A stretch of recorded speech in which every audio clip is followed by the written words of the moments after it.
Thanks for watching ERi-TV, dear viewers. Welcome to our news broadcast. Here are the headlines.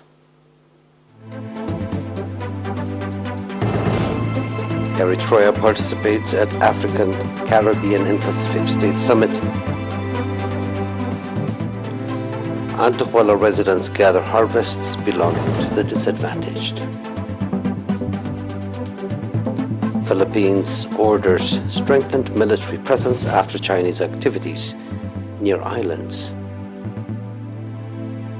And thousands of UK ambulance workers join nurse in strike over pay.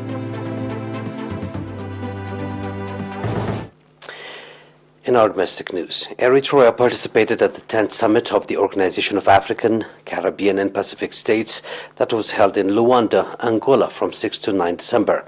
At the summit conducted under the theme, Three Continents, Three Oceans, A Common Destiny, Building a Resilient and Sustainable Organization of African, Caribbean and Pacific States, Eritrea was represented by Mr. Negasi Kasa, Eritrean ambassador to the European Union and Benelux countries, Mr. Salih Umar, Eritrean ambassador to South Africa and South African countries, and Mr. Desaleh Taglaab, General Consul of Eritrea in Angola.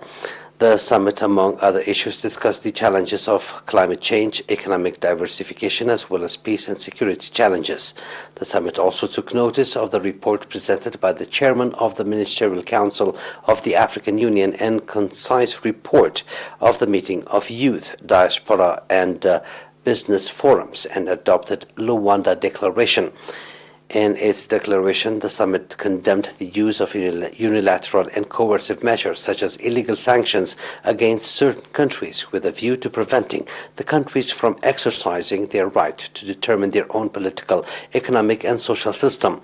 The summit also rejected the increased application of unilateral and extraterritorial laws and measures contrary to international law and reaffirmed solidarity with governments and people of the member countries.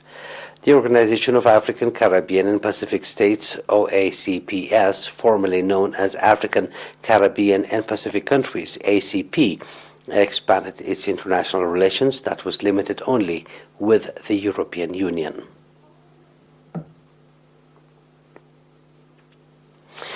Residents of Antigua subzone gathered harvests belonging to disadvantaged citizens and members of the Eritrean Defense Force. Various government employees, students, and the public took part in the popular campaign from October to mid-December.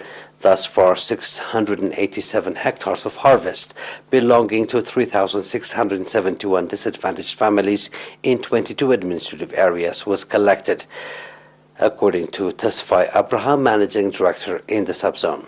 The participants of the popular campaign said that they get psychological and moral satisfaction in taking part in the campaign that has supported the families of the disadvantaged and members of the Eritrean Defense Force.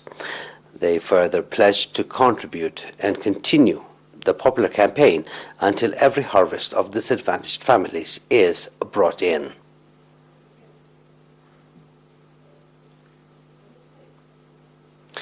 Seminar focusing on developing the teaching-learning process in general and students' competence in particular was organized to school directors, teachers, and parents' committees in Haikota and Shambuko subzones.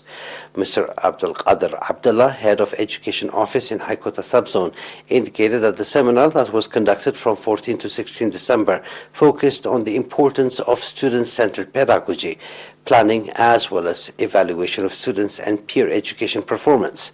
Mr. Saleh Mohammed, member of the organizing committee of the seminar, said that the event will play a significant role in boosting the contribution of school directors, teachers, and parents' committees in the development of the teaching-learning process.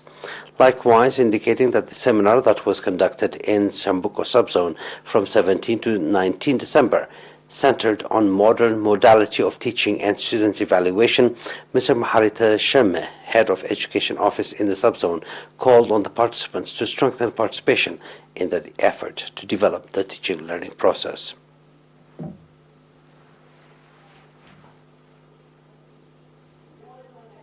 That was our domestic news. Please stay tuned for the international right after the short break.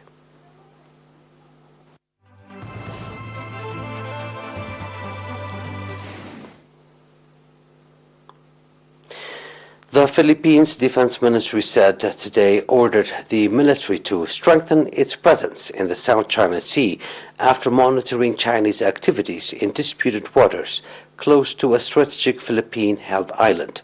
The ministry did not specify what activities those were, and it stated followed a report this week of Chinese construction of 4 uninhabited features in the disputed Spratly Islands. News that Beijing has dismissed as unfounded. Any encroachment of reclamation of features within the Philippines' 200-mile economic zone is a threat to the security of Pagasa Island, the ministry said in a statement. Philippines argues the island is its sovereign territory. The Chinese embassy in Manila reiterated the China strictly abide by a consensus reached among claimants that included not developing unilateral reef of islands. Asked to respond to the Defense Ministry statement, it said both countries would probably handle maritime issues through friendly consultations. China claims most of the South China Sea, though which billions of dollars worth of goods pass each year. Pagasa Island, which Philippines calls Thitu, is the mostly strategically important of 9 features in the Philippines occupied in the Spartilis, located close to Subi Reef.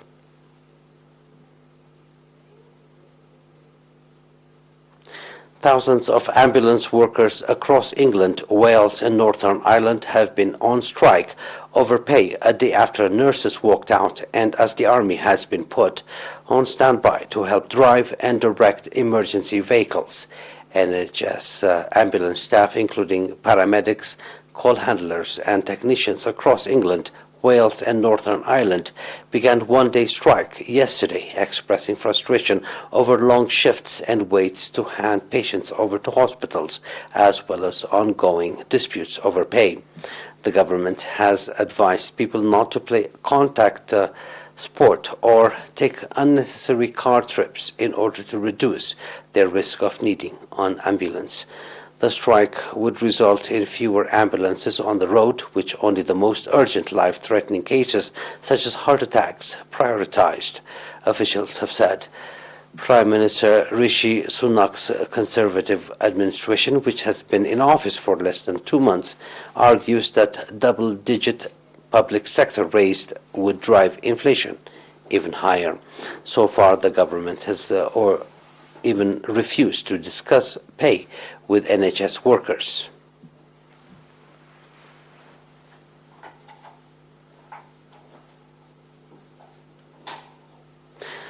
Please stay tuned now for a recap of tonight's headlines.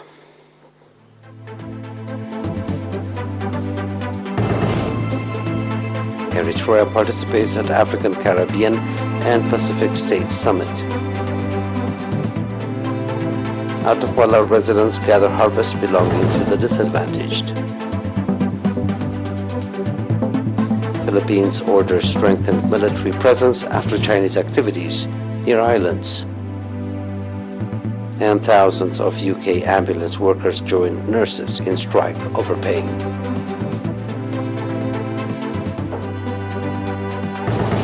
That was our news. It is good night from us.